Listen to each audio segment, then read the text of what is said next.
السلام عليكم ورحمة الله وبركاته. نحمده ونصلي على النبي صلى الله عليه وآله وصحبه وسلم. أما بعد، أعوذ بالله من الشيطان الرجيم. بسم الله الرحمن الرحيم.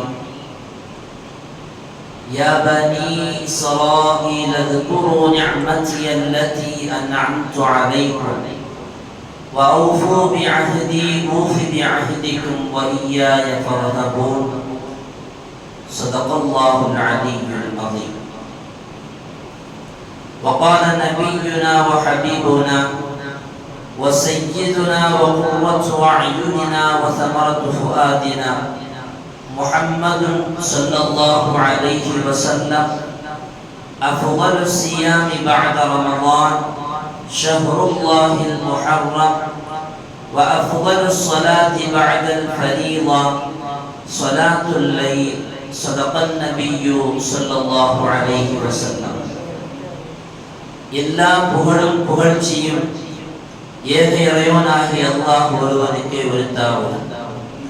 அவனின் சாந்தியும் சமாதானமும் ஈருலக வேந்தர் முஹம்மது ரசூலுல்லாஹ் ஸல்லல்லாஹு அலைஹி வஸல்லம் அவர்களின் மீதும் அவர்களின் அடிச்சுவடை அப்படியே அடிபெறாமல் பின்பற்றிய உத்தம சத்திய சஹாபாக்கள், தாபிஈன்கள், தபஉத் தாபிஈன்கள், நாதாக்கள், சுஹதாக்கள், அவுலியாக்கள், நம் பெற்றோர்கள், உஸ்தாதுமார்கள், மனைவி மக்கள், இங்கே அமர்ந்திருப்பவர்கள், இன்னும் வர இருப்பவர்கள், நம் ஊர்வாசிகள், அயல்வாசிகள், உலக முஸ்லிம்கள் அனைவர்களின் மீதும் என்றென்றும் குறைவின்றி நிறைவாக நின்று நிலவட்டுமாக. புனிதமான இந்த நாளில், அவனுக்கு பிடித்தமான இந்த இடத்தில் அல்லாஹ் நம் அனைவர்களையும் ஒன்று கூட்டியதை போல நாளை ஜன்னத்துல் ஃபிர்தௌஸ் என்னும் உயர்தரமான சுவனத்தில் கண்மணி முஹம்மது ரசூலுல்லாஹ் ஸல்லல்லாஹு அலைஹி வஸல்லம் அவர்களோடு நம்மையும் நம்மை சார்ந்த அத்துணை பேர்களையும் ஒன்று கூட்டி அருள் புரிவானாக. நோய்கள் அனைத்தையும் ஷிஃபாவாக்கி தந்தல் புரிவானாக. அருமையான சகோதரர்களே, இஸ்லாமிய புத்தாண்டான ஹிஜ்ரா வருடத்தின் முதல் மாதமான முஹர்ரம் மாதத்தின் முதல் வெள்ளிக்கிழமையிலே நாம் வீற்றிருக்கிறோம். அல்லாஹ் சுப்ஹானஹு வ தஆலா முதல் வருடத்தின் முதல் மாதமான முதல் வருடத்தின் முதல் மாதத்தின் முதல் வெள்ளிக்கிழமையான இந்த நாட்களின், இந்த ஆண்டுகளின் சிறப்பை போல அல்லாஹ் நம்முடைய வாழ்வை, நம்முடைய மரணம் வரையினை சிறப்பாக்கி நிரப்பமாக்கி நாளை மறுமையில் வெற்றியுள்ள கூட்டத்தில் அல்லாஹ் நம்மை சேர்த்தல் புரிவானாக. அருமையான சகோதரர்களே, புனிதமான முஹர்ரம் மாதத்தில் ஏராளமான சிறப்புகளை நாம் இஸ்லாமிய வரலாற்றில் பார்க்க முடியும். சுருக்கமாக முஹர்ரம் மாதத்தினுடைய சிறப்பை பேசுவதாக இருந்தால், ஷஹ்ருல்லாஹ், அல்லாஹ்வுடைய மாதம் என்று பெருமானார் அவர்கள் அந்த மாதத்தை அல்லாஹ்வுடைய பெயரோடு இணைத்து சொல்லுவார்கள்.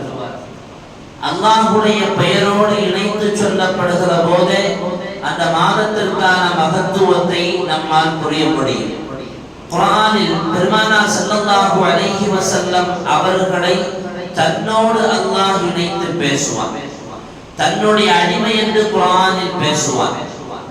ஒரு இடத்தில் அல்லாஹ் சொல்லுவான்: வஇன் குன்தும் ஃபீ ரைபின் மிம்மா நஸல்னா அலா அப்தினா, நம்முடைய அடியாரின் மீது நாம் இறக்கிய இந்த வேதத்தில் உங்களுக்கு சந்தேகம் இருந்தால், அலா அப்தினா, நம்முடைய அடிமையின் மீது என்று அவனோடு அல்லாஹ் நபியை சேர்த்து பேசுகிறான். இன்னொருடத்தில் பேசுவான்: சுப்ஹானல்லதி அஸ்ரா பிஅப்திஹி, இரவில் அவனுடைய அடிமையை இரவு பயணம் செய்து வைத்தானே, அந்த இறைவன் பரிசுத்தமானவன் என்று பெருமானார் அவர்களை அல்லாஹ் அவனோடு இணைத்து பேசுவார். இதையெல்லாம் கடந்து சொல்வதாக இருந்தால் லா இலாஹ இல்லல்லாஹ் முஹம்மதுர் ரசூலுல்லாஹ் இந்த ஒற்றை கலிமா பெருமானார் அவர்களுடைய சிறப்பை நமக்கு விளக்கித் தரும். இப்படி அல்லாஹ்வோடு அவருடைய ரசூலின் பெயரை, அவன் பெயரோடு அவருடைய ரசூலின் பெயரை சேர்ந்து சொல்வதை போல இந்த முஹர்ரம் மாதத்தை அல்லாஹ் தன்னோடு சொல்லுகிறான், ஷஹ்ருல்லாஹில் முஹர்ரம், அல்லாஹ்வுடைய மாதம் முஹர்ரம் என்று.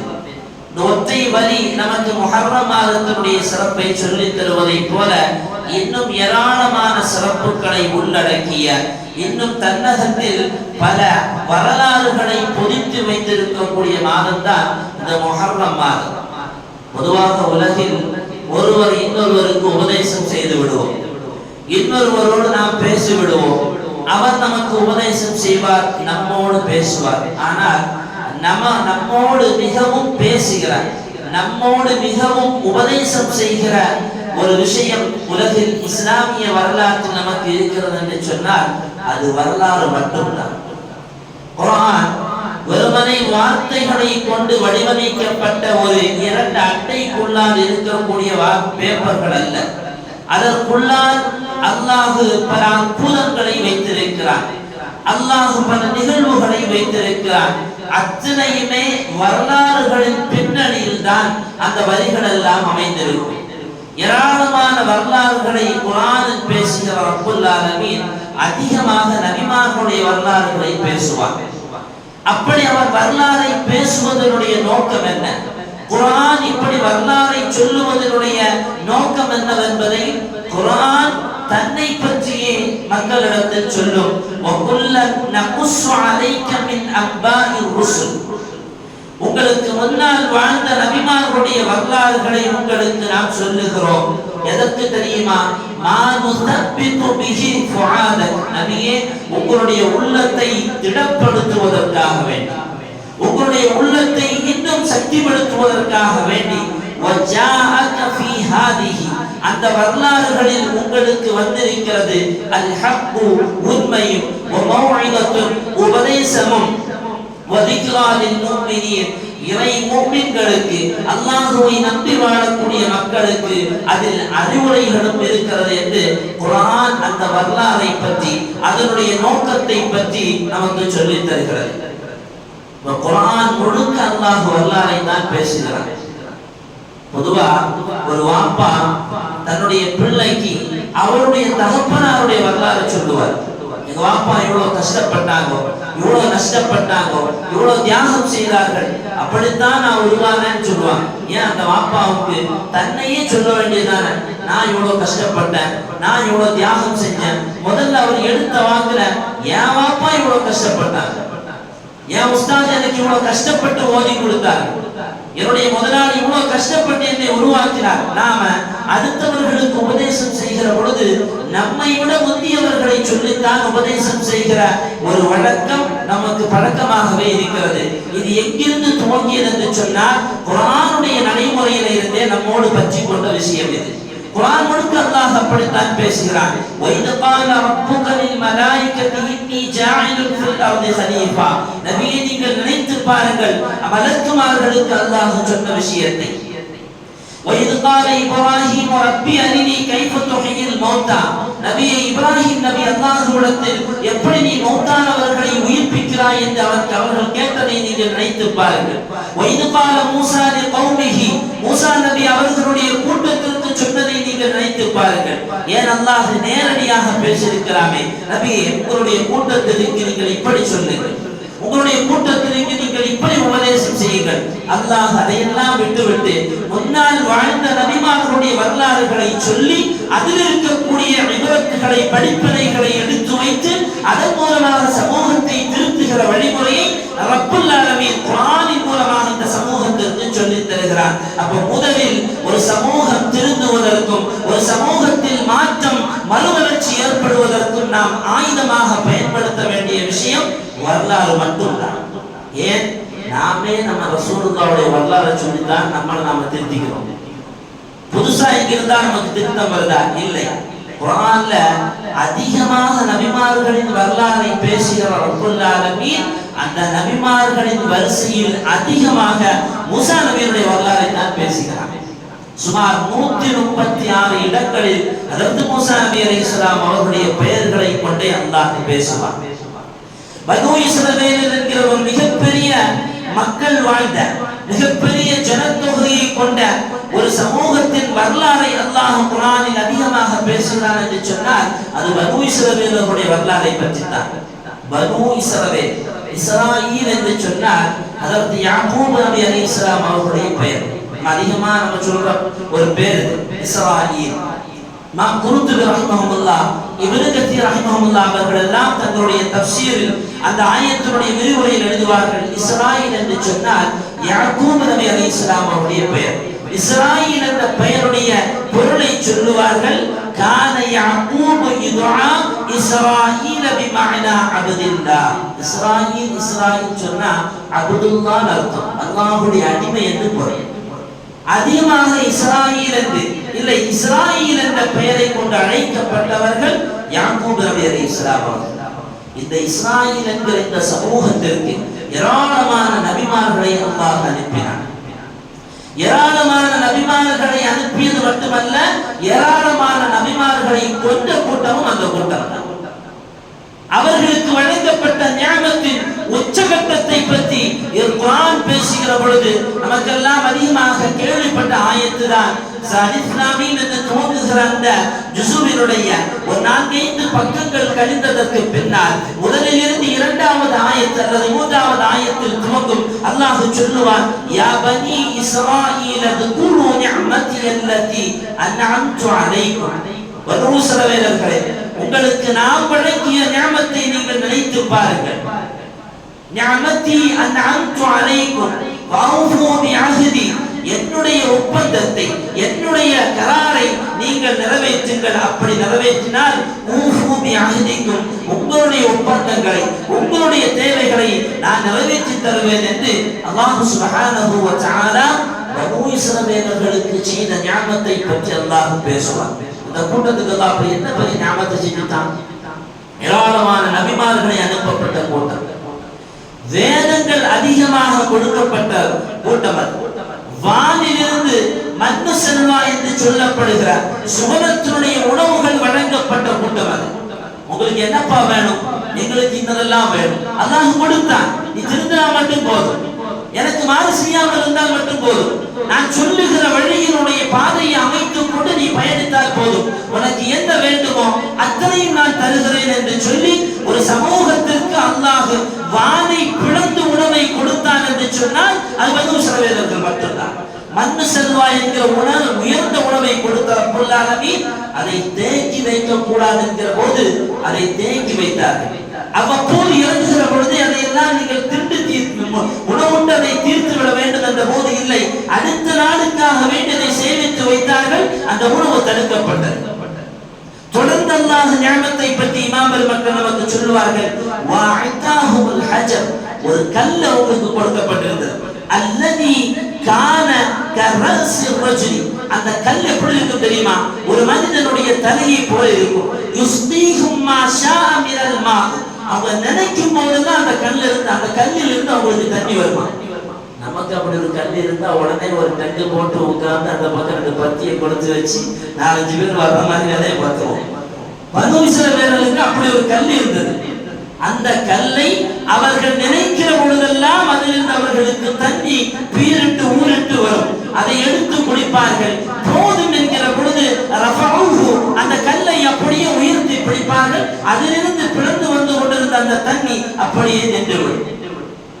மிகப்பெரிய ஞானத்திற்கு சொந்தக்காரர்களாக வாழ்ந்தவர்கள் பனூ இஸ்ரவேலர்கள். அதையும் கடந்து பேசுவதாக இருந்தால் அல்லாஹ் அவர்களுக்கு சில தூண்களை கொடுத்திருந்தால் அவர்கள் இரவிலே கடந்து செல்லுகிற பொழுது அந்த தூண்கள் அவர்களுக்கு பிரகாசமாக இருக்கும். இன்றைக்கு நமக்கு தெருவுகளில் ஸ்ட்ரீட் லைட் வைக்கப்பட்டிருப்பதை போல அவர்களுக்கு கொடுக்கப்பட்டிருந்த ஸ்ட்ரீட் லைட் அதுவெல்லாம்.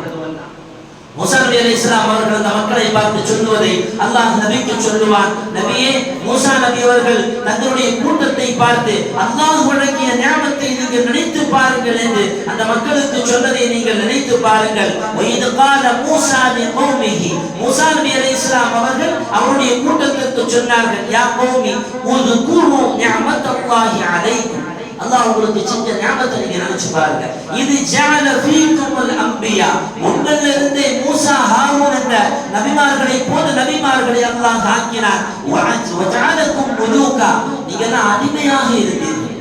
எகிப்து நாட்டில் மிகப்பெரிய கொடிய அரசனாக இருந்த ஃபிரௌனுக்கு கீழால் நீங்கள் எல்லாம் அடிமைகளாக இருந்தீர்கள். ஆனால் முலூகன், உங்களை அல்லாஹ் ஆட்சியாளர்களாக ஆக்கினார். வாதாக்கும் மாலம் யூதி அஹதன், உங்களை போல இந்த உலகத்தில் யாருக்குமே அல்லாஹ் இப்படி ஞாபகத்தை கொடுத்ததில்லை. நீங்கள் அல்லாஹ்வுடைய ஞாபகத்தை நினைத்து பாருங்கள் என்று இந்த சமூகத்தை அவர்களுடைய நபியான மூசா நபி அலைஹிஸ்ஸலாம் அவர்கள் உபதேசித்ததை எல்லாம் குர்ஆன் மிக தெளிவாக பதிவு செய்திருக்கிறது. ஃபிரௌன் அடிமையா இருந்த மக்கள், மிகப்பெரிய அநியாயம் செய்த ஃபிரௌன், அவன் தோணும் போதெல்லாம் அவனுக்கு என்ன செய்ய வேண்டும் என்று நினைக்கிறானோ அதையெல்லாம் அந்த மக்கள் மீது கட்டவிழ்த்து வைத்திருந்தான். தன்னுடைய ஆட்சிக்கு நம்ம வாழக்கூடிய நம்முடைய ஆட்சிக்கு கீழாலே இருக்கக்கூடிய மக்களில் இருந்து நமக்கான துயரம் ஏற்படும் என்ற நிகழ்வு அவனுக்கு செய்தி வந்த போது அவன் எத்தனையோ அநியாயங்கள் அந்த மக்கள் மீது அவிழ்த்து விட்டான். பட்டினியாக அந்த மக்களை கிடக்க வைத்து அவர்களை பட்டினியோடையே அவர்களுக்கான வேலைகளை கொடுத்து அவர்களை மயக்கமாக்கி அவர்களின் ஆண் பிள்ளைகளை எல்லாம் கொண்டு குவித்து இப்படி ஏராளமான தொந்தரவுகளை அந்த மக்களுக்கு அவன் கொடுத்து வந்த போது தான் அல்லாஹ் சுப்ஹானஹு வ தஆலா மூசா நபியின் மூலமாக அந்த மக்களுக்கான விமோசனத்தை கொடுக்கிறார். எகிப்து தேசத்திலிருந்து அதாவது மூசா அலைஹிஸ்ஸலாம் அவர்கள் ஃபிரௌனுடைய இந்த தொந்தரவிலிருந்து இந்த தொல்லைகளிலிருந்து அந்த மக்களுக்கு விடிவு காலம் பிறப்பதற்காக வேண்டி அல்லாஹ் இரவு நேரத்தில் பலஸ்தீனை நோக்கி மூசா நபியை பிரயாணம் செய்வதற்காக அல்லாஹ் கட்டளையிடுகிறார். அதாவது மூசா அலைஹிஸ்ஸலாம் அவர்கள் தன்னோடு ஈமான் கொண்ட சுமார் 6 லட்சம் பேரை கொண்ட அந்த கூட்டத்தை அழைத்து மூசா நபி அலைஹிஸ்ஸலாம் அவர்கள் செங்கடலை நோக்கி பயணிக்கிறார்கள், பலஸ்தீனை நோக்கி பயணிக்கிறார்கள். வரலாறு உனக்கு மிகப்பெரிய பரிச்சயம். அப்படி கடந்து போனவர்கள், இரவிலே பயணித்தவர்கள், ஃபிரௌனுக்கு இந்த தகவல் தெரிய வந்து சுமார் 14 லட்சம் மக்களோடு இரட்டிப்பான மடங்கு 6 லட்சம் எங்கே 14 லட்சம் எங்கே 16 லட்சம் மக்களோடு ஃபிரௌன் படை திரள மூசா நபியினுடைய படையை அழிப்பதற்கும் ஒழிப்பதற்கும் பயணமாகிறார். மறுநாள் காலை அவர்கள் ஒரு பகுதியில் வைத்து 2 பேர்களும் சந்திக்கிறார்கள். குர்ஆன் அதையும் சொல்லும். ஃபலம்மா தரா அல் ஜம்ஆனி, 2 பேர்களும் ஒருவருக்கு ஒருவர் சந்தித்தார்கள். கால அஸ்ஹாபு மூசா, மூசா நபியினுடைய கூட்டம் பேசியதாம், இன்னா லமுதுரகூன், நாம் மாட்டிக்கொண்டோம், நாம் ஆள்பட்டு விட்டோம், அவருடைய பிடியில் நாம் ஆகிவிட்டோம் என்று சொன்னபோது ஹஜ்ரத் மூசா அலைஹிஸ்ஸலாம் அவர்கள் அந்த நேரத்தில் பேசிய வார்த்தை ஈமானுடைய உச்சத்தில் பேசினார்கள். ஒரு மனிதனுக்கு எந்த நேரத்தில் எப்படி வேண்டுமானாலும் சோதனை வரலாம். அவனுக்கு அப்படி சோதனை வருகிற பொழுது ஒருபோதும் அவன் தளர்ந்து விடாமல் அவன் ஈமானோடு இருக்க வேண்டும். அவன் பேச வேண்டிய வார்த்தையையும் மூசா நபி அலைஹிஸ்ஸலாம் அவர்கள் சொன்னார்கள். கல்லா, நீங்கள் சொல்வதை போல அல்ல விஷயம். ஒருபோதும் அவர்கள் நம்மை பிடித்து விட முடியாது. நீங்கள் நினைப்பதை போல அவர்கள் நம்மை தண்டித்து விடவும் முடியாது. இன்ன மஇ ரப்பி, என்னுடைய ரப்பு என்னோடு இருக்கிறான். சயஹ்தீனி, அவன் எனக்கு வழிகாட்டுவான். மூசா அலைஹிஸ்ஸலாம் அவர்கள் பேசிய வார்த்தை சுமார் 14 லட்சம் பேரை கொண்ட ஒரு படை 6 லட்சம் பேரை கொண்ட படையை தாக்குவதற்கு பக்கத்தில் நெருங்கிவிட்டார்கள். இந்த படை அவர்களை பார்க்கிறார்கள். வேறு வழி இல்லை. முன்னால் தண்ணீர் நிறைந்து கிடக்கிறது, பாதைகள் எதுவும் இல்லை. மூசா நபி அலைஹிஸ்ஸலாம் அவர்கள் பேசினார்கள், இல்லை, நீங்கள் சொல்லுவதை போல அல்ல விஷயம். என் ரப்பு என்னோடு இருக்கிறான், அவன் எனக்கு வழிகாட்டுவான். فأوحينا إلى موسى, حضرت موسى عليه السلام அவர்களுக்கு அல்லாஹ் வஹி அனுப்பினார். யா மூசா அன்இத்ரிப் பிஅஸாக البحر وكيل ذل كمبو, அதை வச்சு கடல்ல அடிங்க. இன்னைக்கு கேட்கிறவன் நினைப்பான், என்னப்பா மேஜிக்கா சொல்றாங்க. ஹضرت மூசா அலைஹிஸ் ஸலாம் அவர்கள் மேஜிக் தான் காமிச்சாங்க. அன்இத்ரிப் பிஅஸாக البحر, கையில இருந்த ஒரு 1 அடி அல்லது ஒரு 2-3 அடி வெப்பமே அந்த குச்சியை வச்சு ஹஜ்ரத் மூசா அலைஹிஸ்ஸலாம் அவர்கள் பறந்து விரிந்து கிடக்கக்கூடிய அந்த கடலில் ஓங்கி அடிக்கிறார்கள். ஃபன்ஃபலக, கடல் அப்படியே பிளந்தது. பிளந்தது மட்டுமல்ல, ஃபகான குல்லு ஃபிரத்தின், ஒவ்வொரு பிளவும் கத்தௌதில் அதீம், மிகப்பெரிய மலை போன்று அப்படியே காட்சி தந்தது. 12 கிளைகளாக அந்த கடல் அப்படியே பிளந்தது. அதற்கு மூசா நபி அலைஹிஸ்ஸலாம் அவருடைய 6 லட்சம் பேர் மக்களும் அந்த கடலில் இறங்கி பயணம் செய்ய ஆரம்பித்தார்கள். ஒவ்வொருவர்களும் ஒவ்வொரு பகுதியிலிருந்து சரியாக கடந்து வருகிறார்களா என்பதை தெரிவதற்காக வேண்டி அல்லாஹ் அந்த இடையிடையே ஒவ்வொரு ஹோல்களையும் அல்லாஹ் அமைத்து வைத்தார். அப்படியே கடந்து சென்றவர்கள் பலஸ்தீனுடைய அந்த கரைக்கு சென்றதற்கு பின்னால் ஃபிரௌன் இந்த பக்கம் நிற்கிறான். நம்ம கடல்ல இறங்குறதா வேண்டாமா, உள்ள இறங்குனா அகப்பட்டு போய் விடுவோமா இல்லையா என்று தவித்து போய் நின்றவர் தன்னுடைய கூட்டத்தை பார்த்து சொன்னார், முதலில் நீங்கள் இறங்குங்கள். தலைவர் அப்படிதான் முதல்ல நம்மளை இறக்கி விட்டுருவாங்க.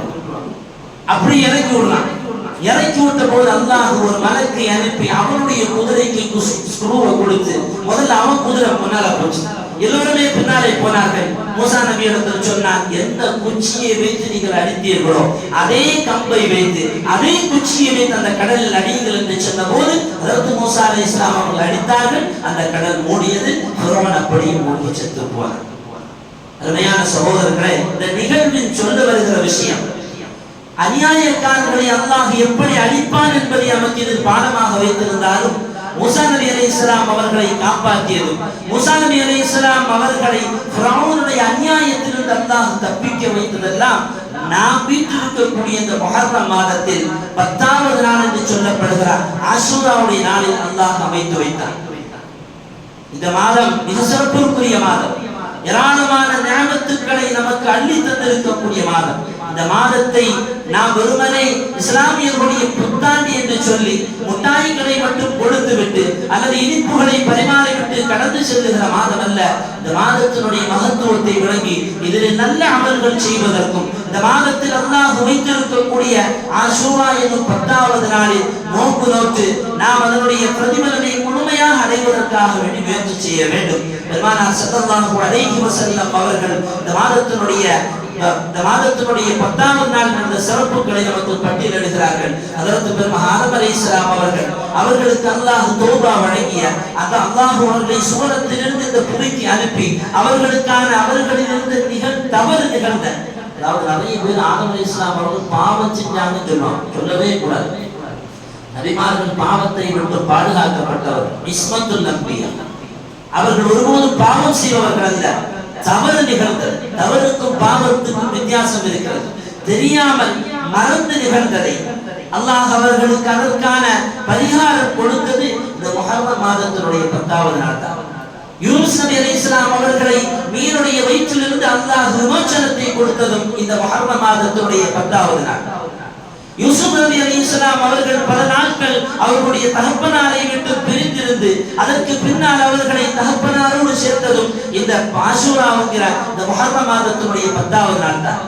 இப்படி ஏராளமான சிறப்புகளை கொண்ட இந்த மாதம், அதில் குடியிருக்கக்கூடிய 10வது நாள், இந்த நாட்களில் நாம் நல்ல அமல்களை செய்வதற்கு முன்வர வேண்டும். ஸல்லல்லாஹு அலைஹி வஸல்லம் அவர்கள் மக்காவிலிருந்து மதீனாவிற்கு ஃபலம்மா கதிமன் நபியு ஸல்லல்லாஹு அலைஹி வஸல்லம் மதீனாவிற்கு பெருமானார் அவர்கள் வந்தபோது அங்கே யஹூதிகள் எல்லாம் நோன்பு நோற்றிருக்கக்கூடிய நிலையை பார்க்கிறார்கள். ஸல்லல்லாஹு அலைஹி வஸல்லம் அவர்கள் கேட்பார்கள், எதற்காக நோன்பு நோற்றிருக்கிறீர்கள், என்ன காரணம்? அந்த மக்கள் சொன்னார்களாம், இந்த நாளில் தான் எங்களுடைய மூசா அவர்களை அல்லாஹ் ஃபிரௌனிடமிருந்து காப்பாற்றினார். எனவே நாங்கள் அதற்கு நன்றி பாராட்டும் முகமாக இந்த நாளை நோன்பு நோக்கிறோம். ஸல்லல்லாஹு அலைஹி வஸல்லம் அவர்கள் சொல்வார்கள், அஹப்பு வ அவுலா பி மூசா அலைஹிஸ்ஸலாம், மூசா நபி அவர்களுக்கு மிகவும் அருகதைப்பட்டவர்கள், மூசா நபி அவர்களோடு மிகவும் நெருக்கமானவர்கள், மிகவும் தகுதியானவர்கள் நாங்கள் தான். எனவே நீங்கள் எல்லோரும் நோன்பு நோற்றுக் கொள்ளுங்கள் என்று அதற்கு பெருமானார் ஸல்லல்லாஹு அலைஹி வஸல்லம் தன்னோடு இந்த சஹாபாக்களுக்கு சொல்லிவிட்டு சொல்வார்கள், அடுத்த ஆண்டு நான் இருந்தால் நான் இந்த யஹூதிகளுக்கு மாற்றம் செய்கிற முறையில் நான் 9ஐயும் 10ஐயும் முஹர்ரம் மாதத்தினுடைய 9வது நாளும் 10வது நாளும் நோன்பு நோற்பேன் என்று ஸல்லல்லாஹு அலைஹி வஸல்லம் அவர்கள் அங்கே கூடியிருந்த அந்த சஹாபாக்களுக்கு சொல்லுவார்கள். அருமையான சகோதரர்களே, இந்த முஹர்ரம் மாதத்தினுடைய சிறப்பை விளங்கி இது நல்ல அமல்கள் செய்வதற்காக வேண்டி நாம் முன் வர வேண்டும். எல்லாம் அல்லாஹ் சுப்ஹானஹு வ தஆலா நல்ல அமல்களை செய்யக்கூடிய பாக்கியம் பெற்ற மக்களாக அல்லாஹ் நம்மை ஆக்கிய புரிவானாக. கருத்து வேற்றுமைகளை எல்லாம் அப்பாற்பட்டு அதற்கு அப்பாற்பட்டு சிந்தித்து நாம் ஓர் வரிசையில் இந்த சிறப்புக்குரிய நாட்களை விளங்கி அமல் செய்யக்கூடிய தௌஃபீக்கை அல்லாஹ் நமக்கு தந்தல் புரிவானாக. இமாம் அபூ உஸ்மான் அன்-நஹ்தி ரஹ்மத்துல்லாஹி அவர்கள் சொல்லுவார்கள், கானு யுஅத்திமூன 3 அஷராத் 10 நாட்கள், 10 நாட்கள் வரலாற்றில் மிக முக்கியமான நாட்கள். ஒன்று அல் அஷ்ருல் அகீர் மின் ரமதான், ரமதானுடைய கடைசி 10 நாட்கள். வல் அவ்வல் வல் அஷ்ருல் அவ்வல் மின் தில் ஹிஜ்ஜத்தி, துல்ஹஜ் மாதத்தினுடைய முதல் 10 நாட்கள் சிறப்புக்குரிய நாள். வல் அஷ்ருல் அவ்வல் மின் முஹர்ரம், முஹர்ரம் மாதத்தினுடைய முதல் 10 நாட்கள் மிக சிறப்புக்குரிய நாள். அந்த நாட்களில் நல்ல அமல்களை செய்து அல்லாஹ்வுடைய ரிதாவை பெறுங்கள் என்று இமாம் அபூ உஸ்மான் நஹ்ரி ரஹ்மத்துல்லாஹி அவர்கள் சொல்லித் தருகிறார்கள். எனவே இந்த நாளில் நல்ல அமல்களை செய்ய வேண்டும். வரவிருக்கக்கூடிய தாசுஆ, ஆஷூரா என்கிற முஹர்ரம் மாதத்தினுடைய 9வது 10வது நாளில் நாம் நோன்பு நோக்க வேண்டும். இன்ஷா அல்லாஹ் வருகிற செவ்வாய்க்கிழமை 9வது நாளும், வருகிற புதன்கிழமை ஆஷூராவுடைய முஹர்ரம் மாதத்தினுடைய 10வது நாளும் அந்த நாளில் நோன்பு நோக்க வேண்டும். அல்லாஹ் சுப்ஹானஹு வ தஆலா அனைவர்களுக்கும் அதற்கு தௌஃபீக் செய்து புரிவானாக. வாஹிர் தஅவானா அல்ஹம்துலில்லாஹி ரப்பில் ஆலமீன். அஸ்ஸலாமு